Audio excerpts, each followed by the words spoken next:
السلام علیکم۔ Channel learn with عبداللہ کی آج کی اس تفصیلی گفتگو میں خوش آمدید۔ جی وعلیکم السلام، بہت شکریہ مجھے مدعو کرنے کا۔ بالکل۔ آج کا ٹاپک بہت اہم ہے، ہم جنس پرستی اور LGBTQ کیا ہے، اس کی تاریخ اور مختلف مذاہب اور سائنس اس بارے میں کیا کہتے ہیں، یہ آج ہم ڈسکس کریں گے۔ یہ ایک ایسا موضوع ہے جس پر آج کل بہت زیادہ بات ہو رہی ہے اور اکثر جذبات حقائق پر حاوی ہو جاتے ہیں۔ ہاں، مطلب دنیا کا نقشہ دیکھیں تو جو لکیریں اور سرحدیں صدیوں سے بالکل سیدھی اور ٹھوس تھی نا، وہ اب کافی دھندلی ہو رہی ہیں۔ بالکل صحیح کہا آپ نے۔ سماجی اور انسانی شناخت جو کل تک بالکل بلیک اینڈ وائٹ سمجھی جاتی تھی، آج وہ ایک انتہائی پیچیدہ عالمی بحث بن چکی ہے۔ اور ہمارا مقصد اس بحث میں کسی کی سائیڈ لینا یا کسی نظریے کی وکالت کرنا بالکل نہیں ہے۔ جی، ہم خالصتاً غیر جانبدارانہ انداز میں صرف ان حقائق اور محرکات کو سمجھنے کی کوشش کریں گے جو فراہم کردہ ذرائع میں موجود ہیں۔ بالکل۔ تو شروعات کرتے ہیں ان بنیادی اصطلاحات سے جن کے گرد یہ پوری بحث گھومتی ہے، یعنی یہ جو LGBTQ ہیں۔ دیکھیں، تاریخ یا سائنس کی طرف جانے سے پہلے ان حروف کا اصل مطلب سمجھنا بہت ضروری ہے۔ ہاں، کیونکہ جو لوگ اس موضوع کو فالو کرتے ہیں انہیں تو شاید پتا ہو، لیکن پھر بھی ایک کوئک اوور ویو ضروری ہے۔ اسے ایک بڑی چھتری یا امبریلا ٹرم کہا جاتا ہے نا؟ بالکل، یہ ایک زبردست تشبیہ ہے، ایک چھتری جس کے نیچے مختلف قسم کی شناختیں جمع ہیں۔ پہلے 3 حروف تو قدرے سیدھے ہیں، یعنی L، G اور B۔ جی ہاں۔ ایل کا مطلب ہے لیزبین، یعنی وہ عورتیں جو عورتوں کی طرف مائل ہوتی ہیں، اور جی کا مطلب ہے گے، یعنی وہ مرد جو مردوں کی طرف کشش رکھتے ہیں۔ صحیح۔ اور بی سے مراد بائی سیکشول ہے، مطلب وہ لوگ جنہیں دونوں صنفوں کی طرف کشش محسوس ہوتی ہے۔ بالکل، لیکن اصل پیچیدگی اس چھتری کے آخری 2 حروف پر آ کر شروع ہوتی ہے، یعنی ٹی اور کیو۔ کو بالکل بدل دیتا ہے۔ وہ کیسے؟ مطلب یہ کشش سے الگ کیسے ہے؟ دیکھیں، ٹرانسجینڈر کا تعلق اس بات سے نہیں ہے کہ انسان کس کی طرف کشش محسوس کرتا ہے۔ اس کا تعلق براہ راست انسان کی اپنی ذات کے اندرونی احساس سے ہے، اچھا۔ جسے نفسیات میں جینڈر ڈسفوریا بھی کہا جاتا ہے، یعنی ایک ایسی کیفیت جہاں انسان کی پیدائشی یا حیاتیاتی جنس اس کی ذہنی شناخت سے میچ نہیں کرتی۔ یہ وجود کا مسئلہ ہے، کشش کا نہیں۔ مطلب ایک شخص جسمانی طور پر مرد ہو سکتا ہے، لیکن نفسیاتی طور پر اسے محسوس ہو کہ وہ عورت ہے، یا اس کے برعکس۔ بالکل یہی بات ہے۔ صحیح۔ لیکن پھر یہ جو کیو ہے، یعنی کوئر یا کویسچننگ، اس کا کیا عملی مطلب ہے؟ بظاہر تو ایسا لگتا ہے جیسے یہ ایک ایسا خانہ ہے جس میں ان سب کو ڈال دیا گیا ہے جو کسی روایتی خانے میں فٹ نہیں آتے۔ یہ بظاہر ایسا ہی لگتا ہے، لیکن کیو کا اضافہ دراصل ایک بہت گہری سماجی اور سیاسی حکمت عملی ہے۔ اچھا، وہ کیسے؟ صدیوں سے معاشروں نے شناخت کو سخت خانوں میں بانٹ رکھا ہے۔ کیوں؟ دراصل ان روایتی خانوں کو ماننے سے ہی انکار کا نام ہے۔ یہ کہتا ہے کہ انسانی جذبات کسی بنے بنائے سانچے کے محتاج نہیں ہیں۔ تو یعنی یہ روایتی اصولوں کے خلاف ایک سوالیہ نشان ہے؟ بالکل۔ اس نے ان تمام اقلیتوں کو ایک پلیٹ فارم پر اکٹھا کر دیا جو روایتی معاشرتی ڈھانچے سے باہر خود کو تنہا محسوس کرتے تھے۔ زبردست۔ یہ تو ہو گئیں اصطلاحات۔ اب اگر ہم تاریخ کی طرف چلیں تو معلوم تاریخ بتاتی ہے کہ قدیم یونان اور روم کی تحریروں میں بھی ان تعلقات کا ذکر موجود ہے۔ جی بالکل موجود ہے۔ تو مجھے یہاں ایک بہت بڑی کنفیوژن ہوتی ہے۔ اگر یہ قدیم یونان کے وقت سے موجود تھا اور کسی حد تک قابل قبول بھی تھا، تو ایک باقاعدہ تحریک بننے میں 1969 یعنی 1969 تک کا وقت کیوں لگ گیا؟ یہ ایک بہت اہم سوال ہے۔ دراصل قدیم یونان یا روم میں جو تعلقات تھے وہ آج کی جدید LGBTQ شناخت کی طرح برابری کی بنیاد پر نہیں تھے۔ تو پھر وہ کس بنیاد پر تھے؟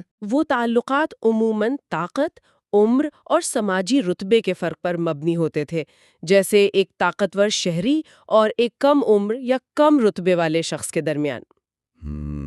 یعنی اسے آج کی طرح ایک باقاعدہ شناخت نہیں سمجھا جاتا تھا؟ بالکل نہیں سمجھا جاتا تھا۔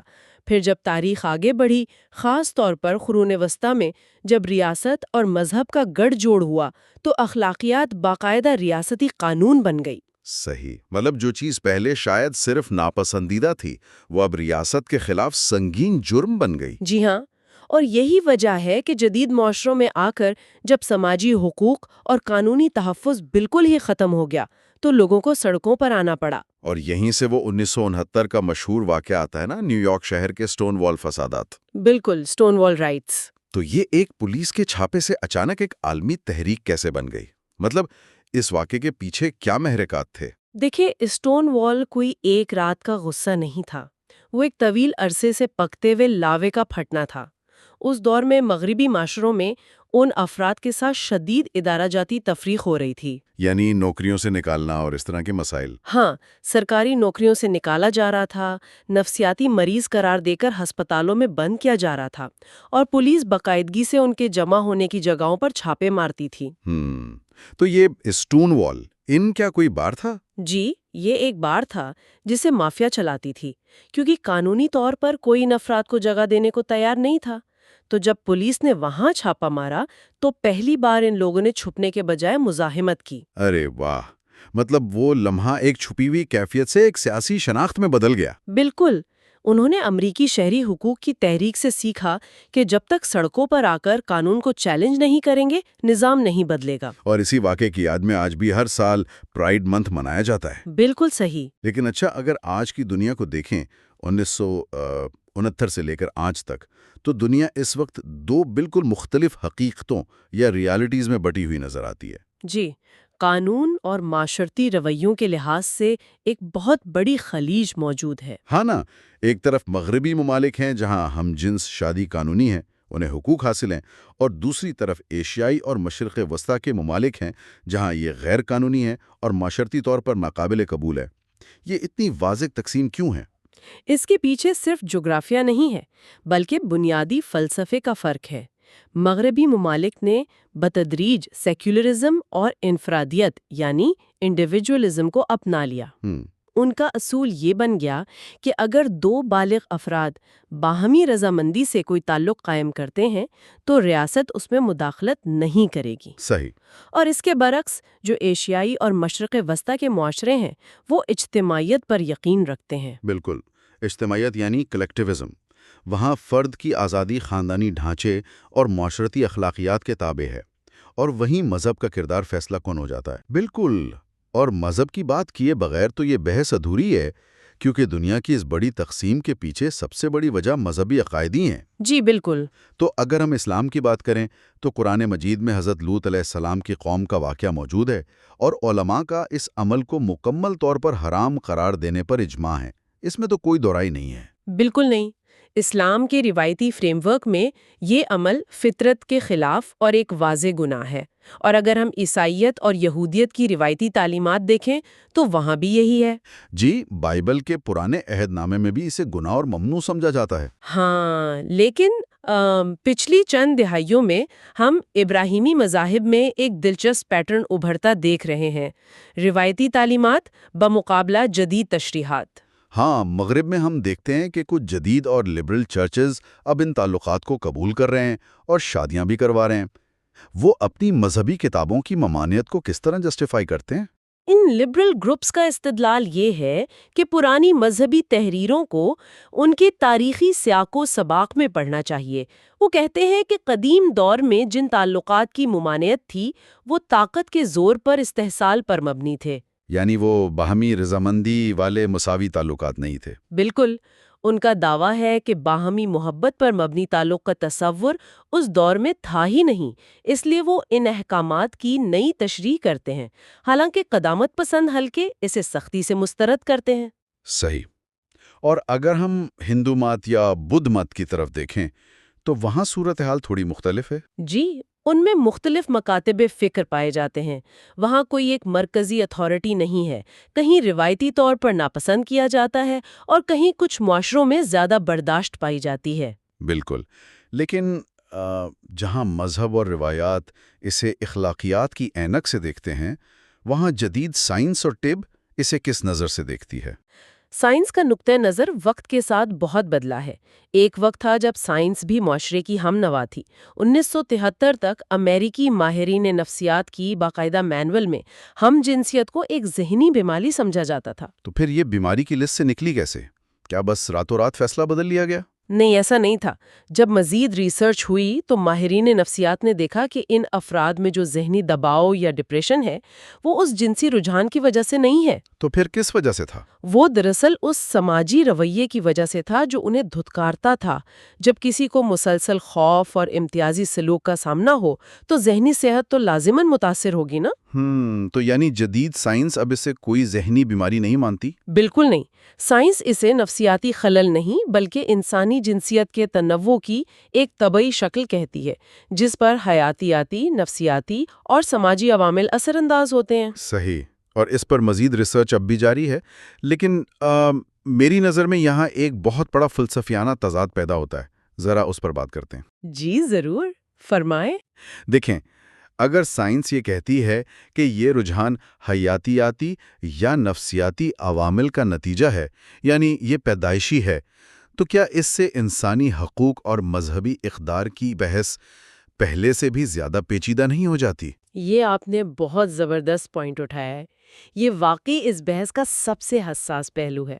کیونکہ مذہب کا تو پورا تصور ہی انسان کے اختیار یعنی فری ول پر کھڑا ہے نا، کہ انسان اچھے یا برے کا انتخاب خود کرتا ہے۔ بالکل۔ تو اگر کوئی چیز بائیولوجیکلی طے شدہ ہے اور انسان کے اختیار میں نہیں، تو مذہب اسے ایک عمل سمجھ کر منع کرتا ہے، جبکہ سائنس اسے ایک پیدائشی حقیقت کہتی ہے۔ یہ تو بہت بڑا ٹکراؤ ہے۔ یہی تو اصل رگڑ ہے۔ ایک طرف تجرباتی سائنس ہے جو کہتی ہے کہ انسان جو ہے اسے ویسا ہی قبول کیا جائے، اور دوسری طرف اخلاقی ایجنسی ہے جو کہتی ہے کہ انسان الہامی قوانین کا پابند ہے۔